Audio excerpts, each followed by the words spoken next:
Olá, bem-vindos ao TV Infância, o programa que dá voz à criança. E hoje discutindo um tema muito importante que dá voz às crianças desde muito pequenininhas. Falar da abordagem M. Pickler. Você sabe o que é M. Pickler? Que abordagem que é essa? Já ouviram falar?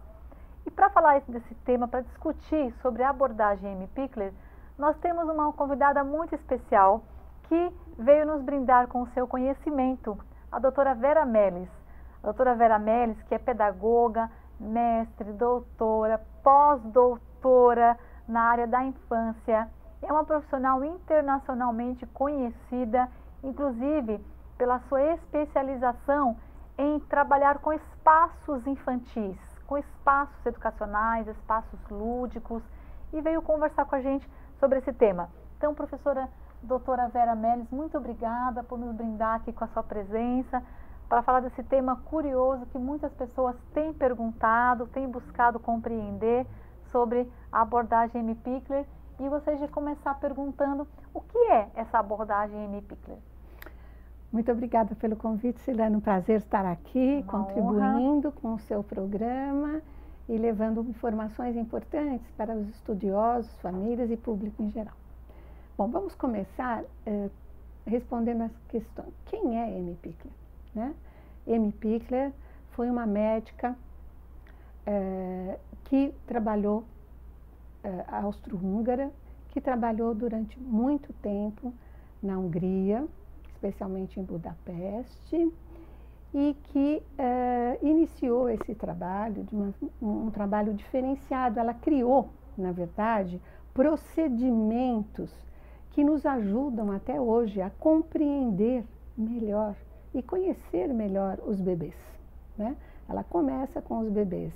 Ela começa o seu trabalho visitando as famílias em casa e orientando as mães a cuidarem das crianças, dos bebês, com procedimentos adequados, que traziam tranquilidade, confiança e uma segurança afetiva. Logo depois, ela foi convidada a dirigir e organizar um orfanato. E imaginem que pós-guerra, na Hungria, um país que foi extremamente devastado na Segunda Guerra Mundial também, né? Ela teve encontrava nesse orfanato crianças que foram abandonadas, crianças órfãs dos quais os pais morreram, crianças rejeitadas, ou que os pais morreram na guerra ou morreram doentes. Então, todas essas crianças começaram a ter, ela implementou seus procedimentos, uma metodologia para este cuidado afetivo com as crianças, que dava às crianças confiança, segurança afetiva. E dentro dos seus princípios, ela tinha a importância de dar aos bebês a oportunidade da motricidade livre, que é super importante, né? Que ela precisa da motricidade livre, dar à criança através de procedimentos de rotinas estáveis, né? De toques e contatos com a criança para que ela construísse uma segurança afetiva e, é claro, a autonomia, né? De ser autônoma, de criar autonomia e dar essa autonomia para a criança. Esses princípios fizeram com que ela criasse uma prática que vai desde como dar um banho na criança, como fazer com que a criança tenha o espaço para explorar o seu corpo e explorar os objetos que estão ao seu redor. E assim a criança vai se comunicando, vai aprendendo a se comunicar com os outros, vai aprendendo a se locomover e desenvolvendo todas as suas funções necessárias. E o mais importante é uma das frases que ela coloca, que dentro dessa metodologia nós devemos observar mais e interferir menos.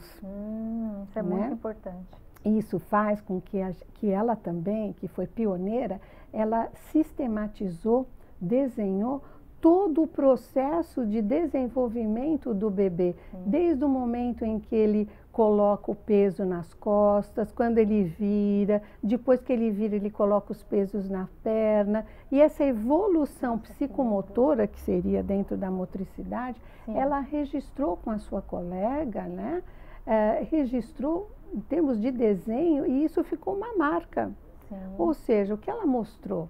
Que a criança, através dos estímulos que são oferecidos dentro dos espaços, a criança ela vai se desenvolvendo e vai tendo consciência corporal e automaticamente vai tendo essa segurança e essa motricidade, né, mais fortalecida dentro de um processo sequencial. Ou seja, não adianta colocar a criança sentada quando ela ainda não sentou sozinha. Não adianta forçar a criança a andar quando ela não tentou ainda e descobriu a força nos seus pés. Então, esse valor da criança, o valor da atividade autônoma que ela coloca, é super importante. Ou seja, você deve cuidar para que a criança possa ir se desenvolvendo, possa deixar, e não antecipar. E não criar, vamos agora sentar. Não, a criança vai sentar por ela mesma, vai ajoelhar, vai ficar em pé, e assim ela vai descobrindo o mundo. E ela também trouxe uma contribuição muito interessante, Ceilândia. Materiais. Ah, excelente. Quais materiais que são mais... Simples. Imagine coisas simples, como um cestinho de plástico. Um pedaço de pano. Se encontra em todos os lugares, por exemplo. Uma bacia de alumínio, uma bacia pequena de alumínio. Uma peneirinha. Todo mundo tem em casa uma peneirinha. Algo que faça barulho, né? Algo de madeira que a criança possa manipular. Então, a variedade de materiais entre madeira, plástico, tecidos, diferentes texturas, caixas para que a criança possa entrar e sair por ela mesma. Olha, valor da atividade autônoma, motricidade livre. E você não vê dentro dessa abordagem, no dia a dia, uma intervenção da professora, do adulto. Agora vamos fazer isso, deixa eu te ajudar a fazer isso, deixa eu fazer com que você faça dessa forma ou daquela. Não, oferece-se o material, existem equipamentos de madeira para favorecer o exercício motor, né? De subir, de escorregar, de empurrar, de se acomodar de uma certa forma o seu corpo, mas não existe uma intervenção do adulto. O adulto está ali, próximo, tanto que... Ativo, porém... Presente. Presente e atento à criança. É claro que se houver alguma dificuldade, uma das coisas mais importantes, não deixar a criança em sofrimento. Então, se a criança está sofrendo, podemos intervir. Mas se a criança está explorando e vai descobrir, aí é uma alegria, né? Existe uma rotina sempre na abordagem, mas o mais importante é o papel do adulto. O adulto não forçando uma situação, o adulto respeitando o desenvolvimento da criança, o adulto oferecendo de forma intencional uma série de materiais, o adulto ao comprar, por exemplo, numa escola, se compra o material que a criança possa rolar, subir, exercitar toda essa parte psicomotora e dar a ela nos momentos de cuidado pessoal, essa segurança afetiva, né? O respeito ao toque do corpo, o respeito e o cuidado em pedir licença para limpar uma criança, né? O ensinar a criança a ser participativa no momento da troca, né? Da sua roupinha, e não o adulto querer pôr para ela.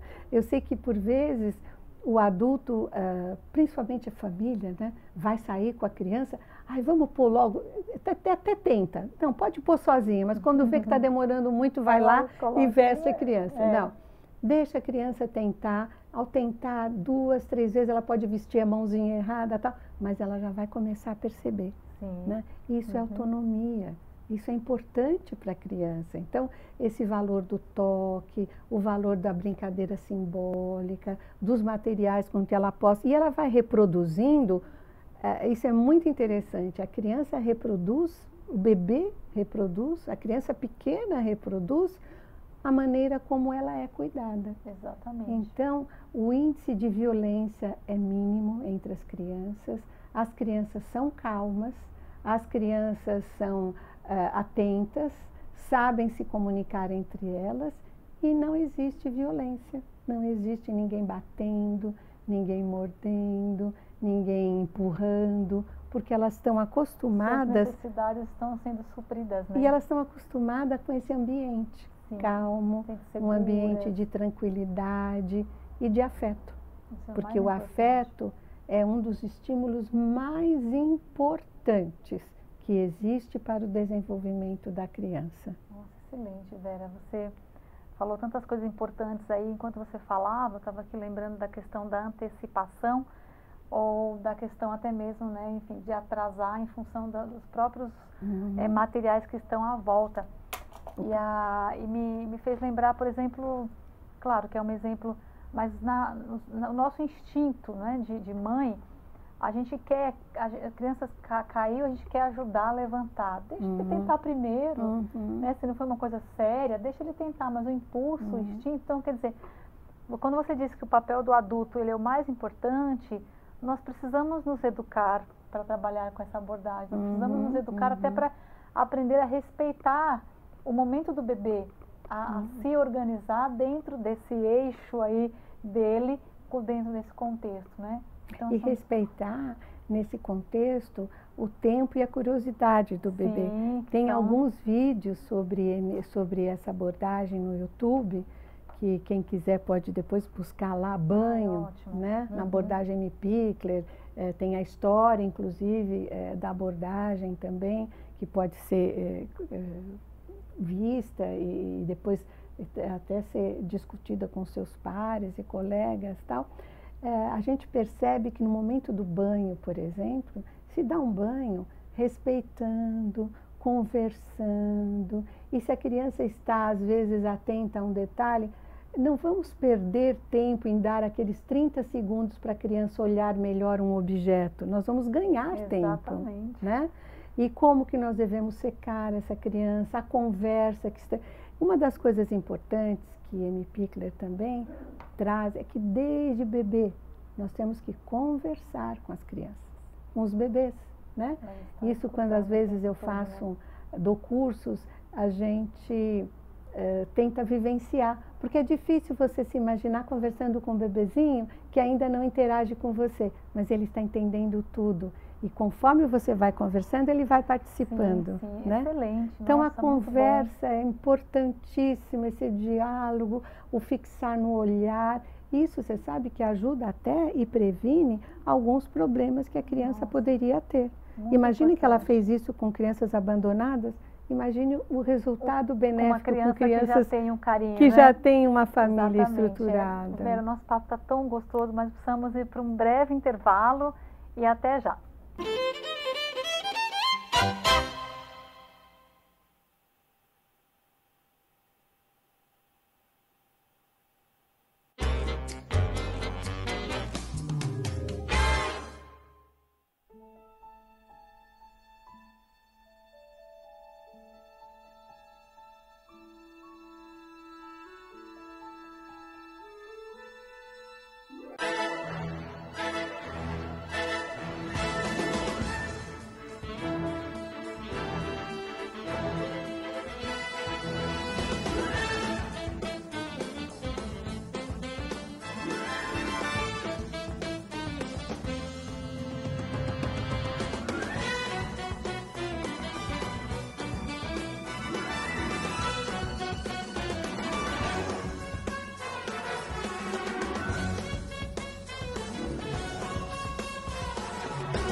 Olá, estamos de volta com TV Infância e hoje com a convidada a doutora Vera Meles, que está conversando conosco, discutindo o tema M. Pichler.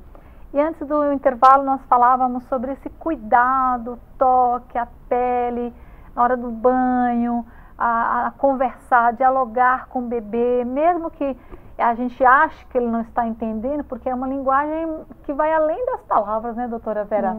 É uma linguagem da sensação, uma linguagem que provavelmente o bebê está compreendendo do jeito dele, essas sensações que a gente sabe que, inclusive, quando ele está no ventre da mãe, todas essas linguagens, essas sensações já são transmitidas e tem um poder muito grande.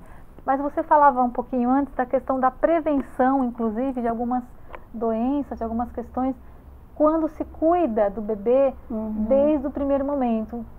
Traz um pouquinho mais para a gente essa... É interessante, tópico. Assim, M. Pichler era pediatra. Sim. Né? E quando ela começou o trabalho de pediatra dela naquela época, Sim. era visitar as famílias e orientar como os pais deveriam trabalhar com, cuidar dos bebês. Sim. Né? Muito bem. E ela depois, como eu já comentei, ela foi para o orfanato e foi dirigir um orfanato. Mais ou menos na década de 60, vocês devem lembrar de crianças que foram encontradas no orfanato na Romênia, que eram crianças que viviam num orfanato, mas que tinham procedimentos, eles tinham atitudes de crianças autistas, de crianças que não tinham nenhum tipo de contato com a realidade.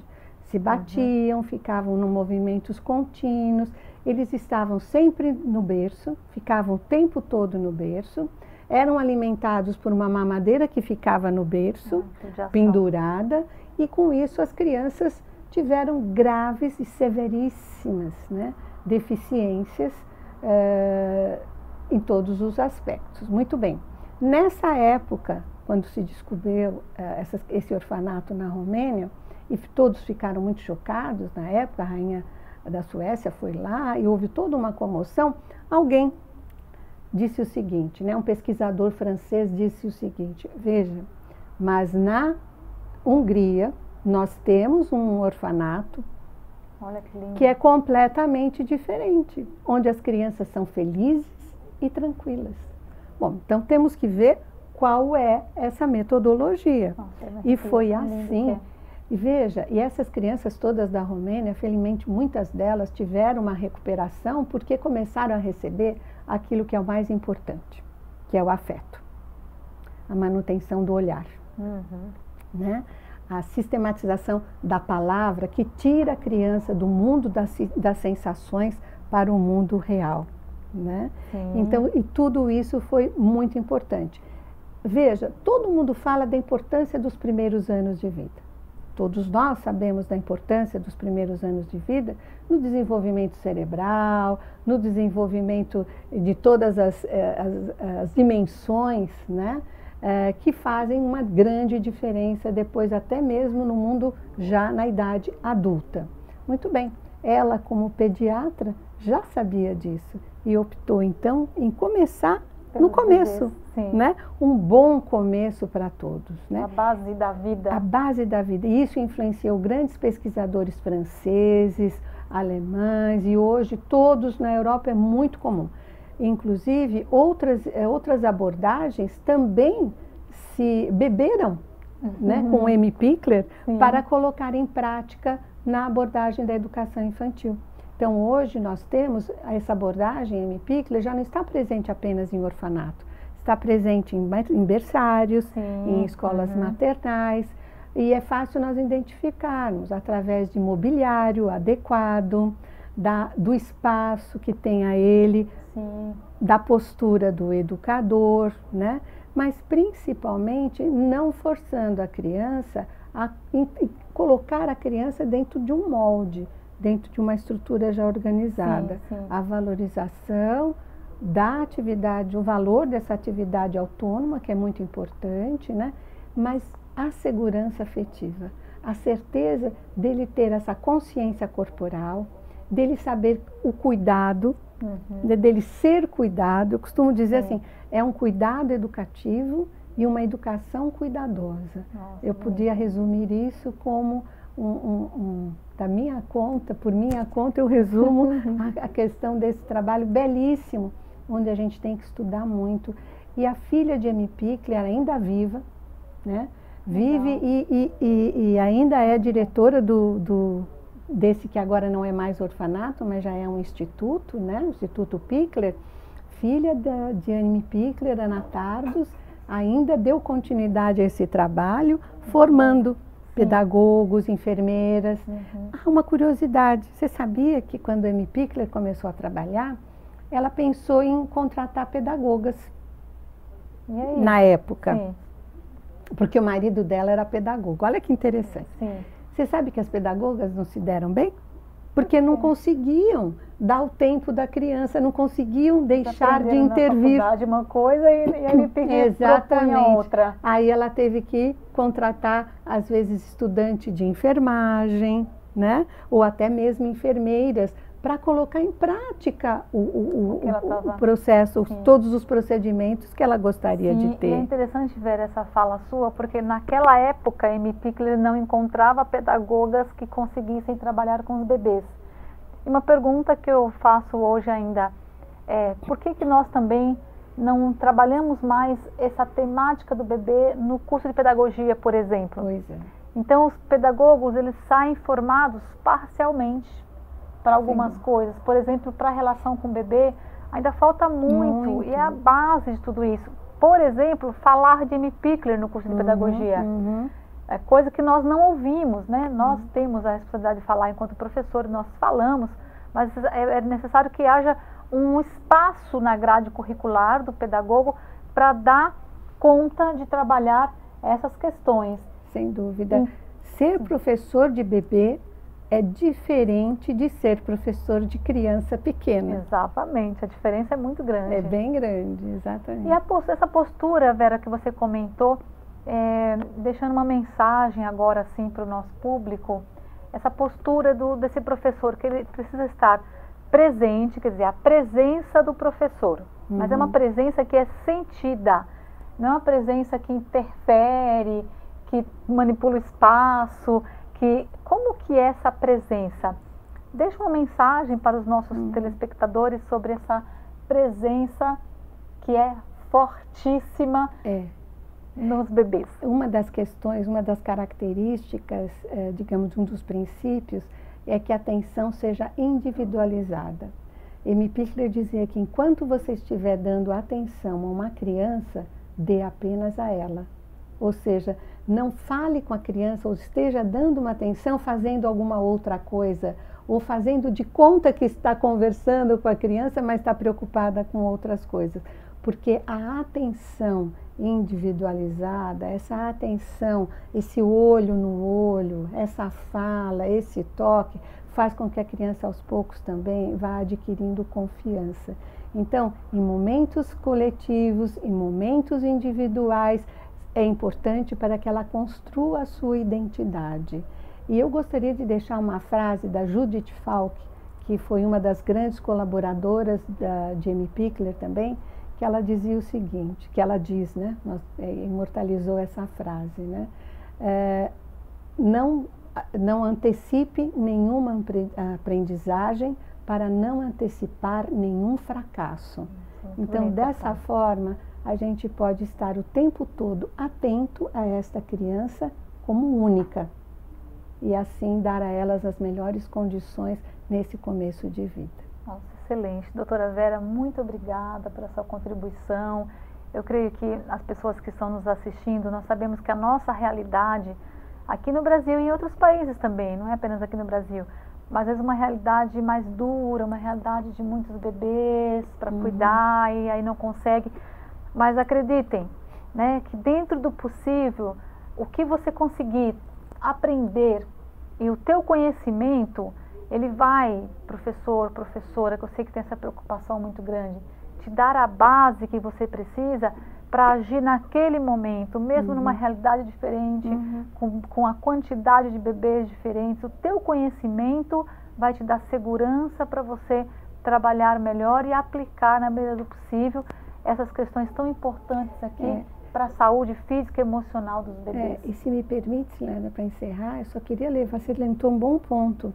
Lá no Instituto Pichler, cada adulto tem sob sua responsabilidade, é um educador de referência de 8 bebês. Sim. E hoje no Brasil nós temos uma outra referência, nós temos às vezes 1 para cada 3, Sim. 1 para cada 4. Ou seja, né, a quantidade é possível. Muito excelente, professora Vera, muito bom mesmo ter lembrado. E mais uma vez, muito obrigada pela sua presença, por trazer não apenas o conhecimento, mas inclusive mostrar que é possível sim nós, né, buscarmos esse conhecimento, nos aprofundarmos e fazer uma realidade diferenciada e transformar as nossas práticas, colaborando para que nós tenhamos crianças muito mais felizes, autônomas e com certeza colaborar aí para um mundo melhor. Então, você de casa, muito obrigada por nos acompanhar e até o próximo TV Infância.